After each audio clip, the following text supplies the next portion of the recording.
Greetings to all my friends around the world. Thank you for joining us here.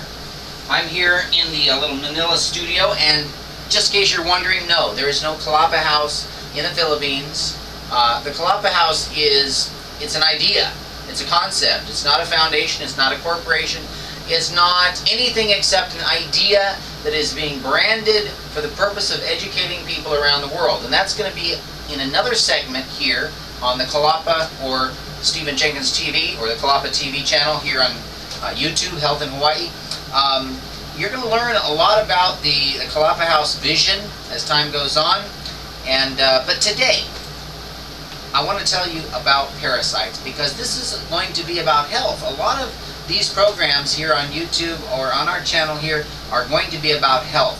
So one of the epidemics in the world is parasites, and I happen to have quite a bit of experience in this because I ran a natural healing health center, is what a lot of people called it, a health ranch. It's a lifestyle center there in California. It operated for quite some time. Actually, if you want to consider or count in my family, my parents and my grandparents, we're talking clear back 100 years ago. My father was born in 1905. My grandfather, Clark Jenkins, worked with John Harvey Kellogg, and he was known as a kind of a natural healing person, but he ran a major sanitarium hospital back in Michigan.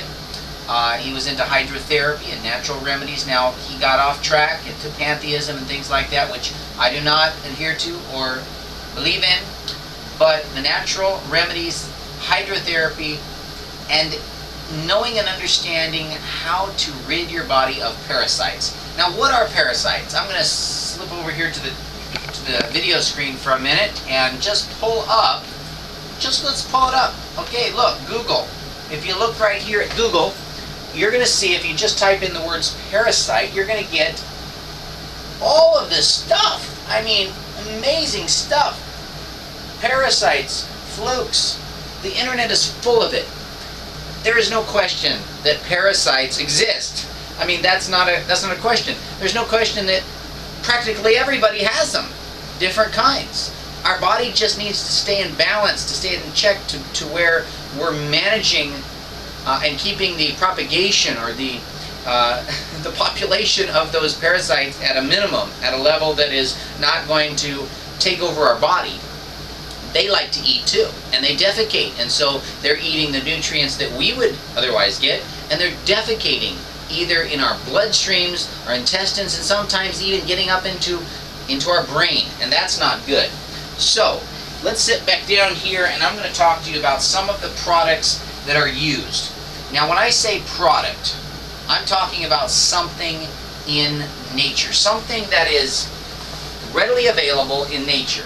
Now, some of the popular foods, I mean, we can talk about pumpkin seeds, for example, but that's a very mild method of killing parasites. I want you to YouTube these, Google these, start researching them on your own. Okay, of course there's chemical parasite formulas, antibiotics, and things that a pharmacy would give you, but I'm talking about natural. So let's go down the list. I don't have any paper or any notes in front of me, but let's just start with pumpkin seeds, okay? But let's also talk about some of the things like MMS, miracle mineral solution, sodium chloride, which is an amazing thing. If you add an acid, lemon juice or citric acid with that, you can create something that creates there is an oxygen reaction. And I want you to study aerobic and anaerobic bugs or little critters that are in the environment, so you know which ones thrive on oxygen and which ones don't thrive on oxygen. And the ones that are in your body hurting you do not like an oxygen-rich environment. When they're exposed to the atmosphere, they die very quickly. When you have the right amount of oxygen getting in your blood from exercise and different things, they don't do well. So that sodium chloride with citric acid or lemon juice combination, study that out. The FDA is horribly against it. They created this scare all throughout the internet and throughout the general public to where it is something dangerous. Okay, let me put on record here. I'm not a doctor. I'm not giving you advice. What I'm telling you is what I personally would do and what others have done around the world to help themselves have a more productive life. It's not like, it's not about making a super long life necessarily. I mean, that's great, but it's about the quality of life if you're healthy, if you're feeling good, and if you're not sick. That's what it's about. So, sodium chloride. Now, we can talk about these little zappers. You can actually use electricity and put little pads with electricity on your veins, and your blood is pumping that. I mean, your heart is pumping your blood in a circle, so it's revolving around through your body. And if you have electrical field, a zap, it's called zapper. Study that on the internet. These things have been around for so long. My grandfather used some of these methods clear back, even electrical pulses and the zappers, clear back, well, way before I was born in the 60s.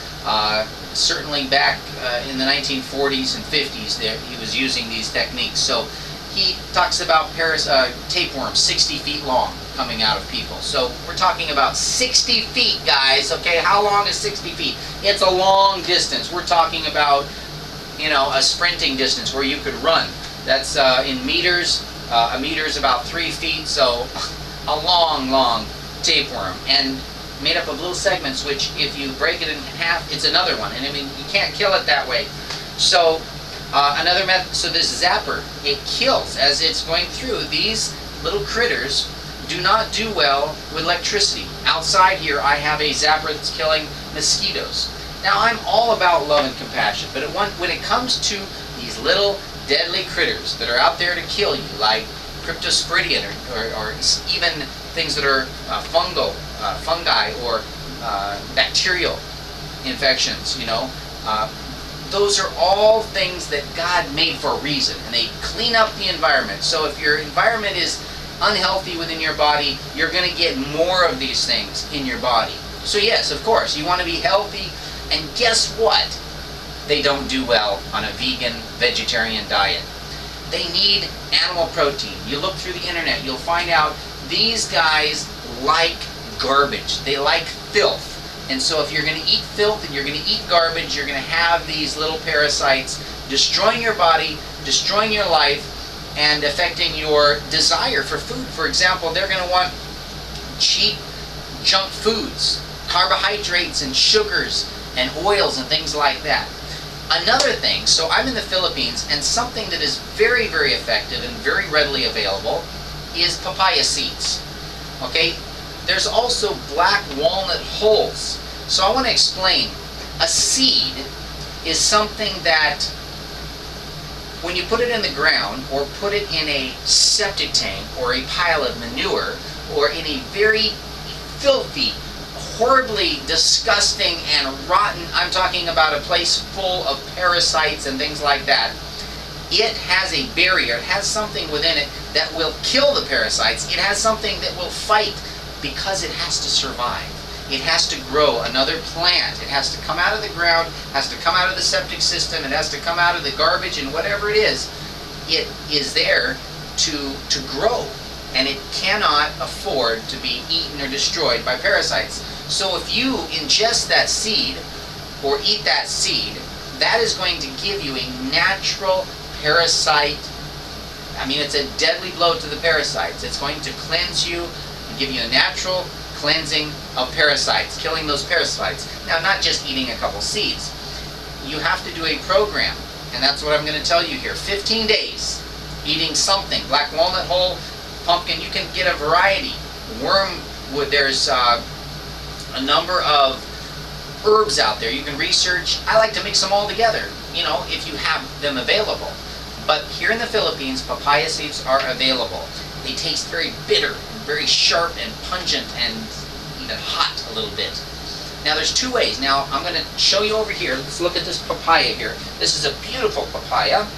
Just look at this. This is just amazing, full of seeds. And they're just like a little pill. Just like a little pill here. Beautiful.